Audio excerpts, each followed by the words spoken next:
નમસ્કાર વિદ્યાર્થી મિત્રો, આજે આપણે વાત કરવાની છે પોઈન્ટ વાળા ગુણાકાર એકદમ સરળ રીતે કઈ રીતના ગણવા. તો આપણને ખબર છે, આપણને ઘડિયા આવડતા હોવા છતાં પણ પોઈન્ટ વાળા ગુણાકાર કરવામાં ખૂબ જ સમય જતો હોય છે અને અંતે પણ જવાબ મળતો નથી. તો આજે હું તમને એક સરળ રીત શીખવાડવાનું છું. એ રીતે જો તમે પોઈન્ટ વાળા ગુણાકાર કરશો તો તમને ઓછા ઘડિયા આવડતા હશે તો પણ ગુણાકાર આવડી જશે. આજે આપણે ગુણાકાર અંગે વાત કરવાની છે. પોઈન્ટ વાળા ગુણાકાર તેમજ બે રકમના ગુણાકાર હોય તો એમનો ગુણાકાર કઈ રીતના કરવો, તો આપણે એની વાત આજે કરવાની છે. જો તમે અમારી ચેનલ પર એકદમ નવા હો અથવા જો તમે અમારી ચેનલને જોતા હો અથવા અમારા વિડીયો જોતા હો અથવા નવોદયની તૈયારી કરતા હો તો અમારી ચેનલને સબસ્ક્રાઇબ કરવાનું ભૂલશો નહીં. અને તમારા મિત્ર સર્કલમાં, સગા સંબંધીમાં કે કોઈ આસપાસના લોકોમાં નવોદયની તૈયારી કરતું હોય તો એમના સુધી અમારા આ વિડીયોને પહોંચાડી દો વિનંતી, જેથી કરીને એને પણ નવોદય અંગે માહિતી મળે અને પરીક્ષામાં સારા એવા માર્ક લાવી પાસ થઈ શકે. તો હવે આપણે દાખલા હું તમારી સામે જ આજે ગણતરી કરવાનો છું. તો આપણે એકદમ સરળ રીતે શીખવાના છે, કોઈ પણ માથાકૂટ વગર. હવે આપણને પહેલા દાખલામાં એવી રકમ આપેલી છે કે 4 ગુણ્યા 15.4 હોય તો એનો જવાબ કેટલો આવે. તો સૌપ્રથમ આપણે શું કરવાનું છે, અહીંયા આપણને 4 આપેલા છે, અહીંયા 15.4 આપેલા છે. તો હવે આપણે આને એકદમ સરળ રીતે ગણતરી કરવી હોય તો શું કરવું પડે, તો આપણે સૌપ્રથમ જે 4 આપેલા છે એને આપણે એક શૂન્ય લગાડવું પડે, એક 0 લગાડવો પડે. શા માટે 0 લગાડવો પડે એ પણ હું સમજાવું છું. તો આપણે એકદમ સરળ રીતે જો આ દાખલો ગણવો હોય તો 4 ને પ્રથમ રકમ જે હોય એને આપણે 0 લગાડવો પડે. 0 શા માટે લગાડવો પડે, જે અહીંયા પોઈન્ટ આપેલો છે એ આપણે પોઈન્ટને દૂર કરવા માટે એક 0 લગાડી દઈએ તો આપણો દાખલો એકદમ આસાન બની જાય. તો આપણે પોઈન્ટને દૂર કરવા માટે જે નાની રકમ હોય એક અંકની એને આપણે 0 લગાડવામાં આવશે. હવે આપણે આનો જવાબ લાવવાનો છે. તો સૌપ્રથમ આપણે 15.4 જે આપેલા છે એને આપણે 154 લખી દેવાના છે અને 4 ને એક 0 લગાડી દેવાનો છે. હવે આપણી રકમ જે છે એ એકદમ તૈયાર થઈ ગઈ છે. હવે દાખલો કઈ રીતના ગણવાનો, તો અહીંયા બે રકમ હોવાથી અહીંયા એક 0 લગાડી દેવો. તો સોકે 16 નો છગડો અને વધી પડી 1. તો 4 5 20 ને 21, 21 નો 1 વધી પડી 2. 4 એકા 4 ને 2 6. હવે અહીંયા 0 આપેલો છે તો 0 સાથે કોઈ પણ અંકનો કે રકમનો ગુણાકાર થાય તો એ 0 જ રહે છે. છતાં પણ આપણે અહીંયા લખી દઈએ છીએ 0 0 0. હવે 0 ના 0, 6 ના 6, 1 ના 1 અને 6 ના 6. તો અહીંયા આપણને 6160 મળે છે. તો અહીંયા પણ 6160 મળે છે. આની કોઈ ગણતરી કરવાની જરૂર છે નહીં. તો હવે આને આપણે દાખલો તો પૂરો થઈ ગયો, પણ હવે અહીંયા પોઈન્ટ છે તો આપણે અહીંયા જવાબ પણ પોઈન્ટમાં લાવવો પડે. તો અહીંયા આપણે બે રકમ પછી એક પોઈન્ટ આવે છે તો આપણે પાછળથી બે રકમ પછી એક પોઈન્ટ મૂકી દેવાનો છે. તો હવે આપણને અહીંયા સાચો જવાબ જે છે એ 61.60 અથવા 61.6 મળે છે. તો પોઈન્ટ વાળા દાખલા હોય તો એને આપણે આ રીતે જો ગણતરી કરીએ તો આપણને પરીક્ષામાં સમય પણ ઓછો બગડે અને તાત્કાલિક જવાબ મેળવી શકાય. હવે રકમ નંબર 2 કે 8 ગુણ્યા 19.2 તો એનો જવાબ શું હોય છે. તો આ દાખલાને પણ પ્રથમ દાખલાની જેમ જ આપણે ગણતરી કરવાની છે. તો અહીંયા આપણે પ્રથમ શું કરવાનું છે, તો અહીંયા જે છે 19.2 આપેલા છે તો એને આપણે 192 લખી દેવાનું છે, પોઈન્ટ દૂર કરવાનું છે અને 8 ને પોઈન્ટ દૂર કર્યો એટલા માટે 1 મીંડું લગાડી દેવાનું છે. હવે આપણી રકમ જે છે એ અહીંયા તૈયાર થઈ ગઈ. તો અહીંયા આપણે અગાઉના દાખલામાં કર્યું એમ બે રકમ છે તો અહીંયા 0 લગાડી દેવાનો. હવે 8 2 16 નો સગડો વધી પડી 1. 8 9 72, 72 ને 73, 73 ના 3 અને વધી આવી 7. 8 1 8, 8 ને 7 15. તો હવે અહીંયા આપણે જવાબ આવશે 15360. અહીંયા 0 છે તો બધા રકમમાં અંતે 0 આવશે અને 0 સાથે ગુણાકાર હોય તો અહીંયા જ રકમ આવશે. તો આપણે 0 મૂકવાની કોઈ પણ જરૂર પડતી નથી, છતાં પણ હું 0 મૂકી દઉં છું. તો હવે અહીંયા 0 ના 0, 6 ના 6, 3 ના 3 અને 15 ના 15. હવે આપણે અહીંયા અગાઉ કીધું એમ કે બે અંક પછી આપણે પોઈન્ટ લગાડી દેવાનો છે. તો અહીંયા આપણને 153.60 અથવા 153.6 જવાબ મળશે. તો આ દાખલાનો જવાબ જે આવે છે 153.60, 15360 હતો. તો અહીંયા આપણે પોઈન્ટ હોવાથી બે અંક પછી પોઈન્ટ મૂકી દેવાનો છે પાછળથી, 153.60 જવાબ આવે છે.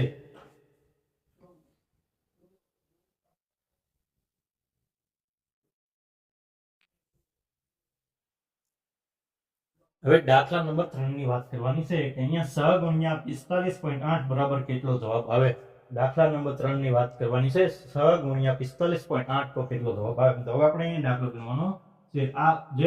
આ જે બે દાખલા ગણ્યા એ જ રીતના આપણે દાખલા નંબર 3 અને 4 ની ગણતરી થશે. દાખલા નંબર 5 અને 6 એ પોઈન્ટ વગેરેના છે તો એની પણ ગણતરી આપણે અલગ થશે. તો અહીંયા આપણે સૌપ્રથમ અહીંયા જે 45.8 છે એને આપણે 458 લખી દેવાનો છે. પોઈન્ટ દૂર કરવો પડે અને 6 ની જગ્યાએ 60 મૂકી દેવાના છે.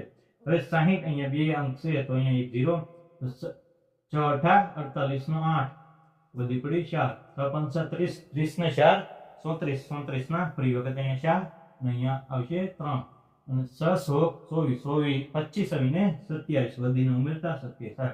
હવે અહીંયા આપણને 27,480 જે છે એ જવાબ મળે છે. તો હવે આપણે સાચો જવાબ જે છે એ આપણો 27 4 એની પછી 80 એટલે કે 274.80 જે છે એ આપણો જવાબ મળે છે. અહીંયા બે અંક પછી આપણે પોઈન્ટ મૂકી દેવાનો રહેશે તો 274.80 જે છે એ આપણો જવાબ રહે છે. હવે અહીંયા આપેલું છે, અહીંયા રકમ મોટી થઈ ગઈ છે કે 9 ગુણ્યા 84.4 નો જવાબ શું આવે. તો અહીંયા આપણે 3 નંબરના દાખલાની જેમ જ ગણતરી કરવાની છે. તો સૌપ્રથમ આપણે 844 લખી દેવાનું છે, પોઈન્ટને દૂર કરવાનું છે અને 9 ની જગ્યાએ 90 લખવાના છે. 90 શા માટે? તો પોઈન્ટ દૂર કર્યો તો એક શૂન્ય લગાડી દેવાનું. અહીંયા ફરી વખત શૂન્ય તો 9 ચોક 36 ના 6 વધી પડી 3 9 ચોક 36 36 ને પ્લસ 3 39 ના 9 વધી પડી 3 9 8 72 72 ને 3 75. તો હવે જે આપણો જવાબ છે એ શું આવે છે તો કે 7 5 9 એની પોઈન્ટ 60.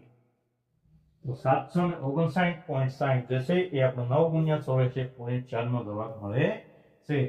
બે અંક પછી આપણે પોઈન્ટ મૂકવાનો છે તો અહીંયા 759.60 તો અહીંયા પોઈન્ટ જોવા મળે છે. હવે દાખલા નંબર 5 કે 72 ગુણ્યા 12 હોય તો એનો જવાબ કેટલો આવે. તો આ દાખલો જે છે આપણે આ જ રીતના ગણવાનો છે, પણ અહીંયા આપણને ઘડિયા આવડતા હોય તો એકદમ સરળ લાગે. તો અહીંયા આપણે 72 મૂકી દેવાના છે, એની પછી 12 મૂકી દેવાના છે. હવે અહીંયા બે અંક છે તો એક શૂન્ય લગાડી દેવાનું. 1 ગુણ્યા 2 તો 2 1 7 તો 7. અહીંયા 2 ગુણ્યા 2 તો 4 અને 2 ગુણ્યા 7 તો 14. તો અહીંયા 4 ના 4 4 ને 2 6 8 8. તો આપણો જવાબ આવે છે 864 આવે છે. જો તમને ઘડિયા આવડતા હશે તો આ બે રકમના હોય કે ચાર રકમના હોય તો આ ગુણાકાર તમને એકદમ સરળ લાગશે. આપણે પોઈન્ટ વાળા હોય તો 10 અઘરા લાગી શકે, પણ આવા જો બે રકમના હોય તો એકદમ સરળ લાગે. હવે દાખલા નંબર 6 ની વાત કરીએ કે 89 એના ગુણ્યા 31. તો અહીંયા બે અંક છે તો 0 3 9 27 ના 7 વધી પડી 2 અને 3 8 24 ને 2 24. હવે 1 9 9 1 8 8. તો અહીંયા 9 અહીંયા 15 ના 5 વધી પડી 1 6 ને 1 7 અને 2 ને 2 તો 2759 જે છે એ આપણો જવાબ આવે છે. તો આ દાખલાને આ રીતના ગણી શકાય જેથી કરીને પરીક્ષામાં આપણને એકદમ સરળ પડે. તો હવે હું તમને પોઈન્ટ વાળા દાખલા જે છે એ એકદમ ફરીથી સમજાવી દઉં છું કે આપણે કઈ રીતના ગણતરી કરીને સાચો જવાબ મેળવવો. અહીંયા આપણને રકમ આપેલી હતી કે 4 ગુણ્યા 15.4 બરાબર કેટલા. તો અહીંયા આપણે રકમ એક આપેલી છે કે 4 ગુણ્યા 15.4 હોય તેનો જવાબ કેટલો આવે. તો અહીંયા જે પ્રથમ જે નાની રકમ હોય એક અંકની એને આપણે 0 લગાડી દેવો પડે. શા માટે 0 લગાડવો પડે? કારણ કે પોઈન્ટને દૂર કરવા માટે એક 0 લગાડવો પડે અને જો આપણો પોઈન્ટ દૂર થાય તો આપણી આખી રકમ બની જાય અને દાખલા ગણવામાં એકદમ સરળતા રહે. હવે આપણને પોઈન્ટ દૂર કરીએ એટલા માટે 156 એના ગુણ્યા અહીંયા 4 ને 0 લગાડી એટલે 40. તો આપણો જવાબ જે આવતો હતો જે 6160 આવતો હતો તો આનો સાચો જવાબ જે છે એ 61.6 અથવા 61.60 આવે છે. તો આવી રીતના દાખલો ગણીએ તો આપણને પોઈન્ટ વાળા ગુણાકાર જે છે એ એકદમ આસાનીથી આવડી જાય. રકમ નંબર 2 એ અહીંયા 8 ગુણ્યા 19.2 આપેલા છે. તો સૌપ્રથમ આપણે પોઈન્ટ દૂર કરીને 192 લખવાના છે, 8 ને 1 શૂન્ય લગાડીને 80 લગાડવાના છે અને આ બંનેનો ગુણાકાર કરીએ તો આપણને જવાબ મળશે 15360. એને આપણે પોઈન્ટ મૂકી 153.60 જવાબ આવે છે જે આપણો સાચો જવાબ આવે છે. અને આ પરીક્ષાની અંદર તમે આ જવાબ લખીને આવતા નહીં, પોઈન્ટ મૂકવાનું ભૂલાઈ ના જાય, નહીતર તમારો દાખલો ખોટો પડી શકે છે. એટલે કે બે અંક પછી પોઈન્ટ મૂકી દેવો ખૂબ જ જરૂરી છે. જો તમે પોઈન્ટ નહીં મૂકો તો આવડી મોટી રકમનો દાખલો ખોટો પડી શકે છે. અને ત્રીજા નંબરનો દાખલો પણ આ જ રીતના છે અને ચોથા નંબરનો દાખલો પણ આ જ રીતના છે. 5 નંબર અને 6 નંબરના દાખલા જે છે એ બબ્બે રકમના છે. એ આપણે એકદમ સરળ છે અને એ ઘડિયા આધારિત છે. જો તમે 1 થી 30 ઘડિયા ના થાય તો કાંઈ વાંધો નહીં, તમે 1 થી 20 સુધીના ઘડિયા પરફેક્ટ પાકા કરી લેજો, જેથી કરીને આવા કોઈ પણ ગુણાકાર આવે તો તમે મૂંઝવણ વગર જ સોલ્યુશન લાવી શકો અને એકદમ સાચો અને પરફેક્ટ ગુણાકારનો જવાબ લાવી શકો અને પરીક્ષાની અંદર સાચો જવાબ ઠીક કરી શકો. તો આપણે અહીંયા આ જે હતી એ ગુણાકારની એકદમ સરળ રીત હતી. તો આપણે અહીંયા ગુણાકારના દાખલા પૂરા કરીએ છીએ. આગલા વિડીયોમાં જો તમને કોઈ પણ તકલીફ હોય તો તમે મને મેસેજ કરી દેજો. ભાગાકારમાં તકલીફ હોય, બાદબાકીમાં તકલીફ હોય, સરવાળામાં તકલીફ હોય, કોઈ પણ રકમના દાખલામાં તકલીફ હોય, ભાગાકાર, ગુણાકાર, સરવાળો, બાદબાકી, તો તમે કોમેન્ટ બોક્સની અંદર એક મેસેજ મને કરી દેજો, જેથી હું તમને 100% સાચો જવાબ આપીશ. અને જો યોગ્ય લાગશે તો આપણે અગાઉ ભાગાકાર, સરવાળો, બાદબાકી અંગેના કોઈ પણ પ્રશ્ન હશે તો આપણે એના વિશે પણ વિડીયો બનાવીને આવી કોઈ પણ સરળ પદ્ધતિ વડે દાખલા ગણવાની કોશિશ કરીશું. તો ધન્યવાદ.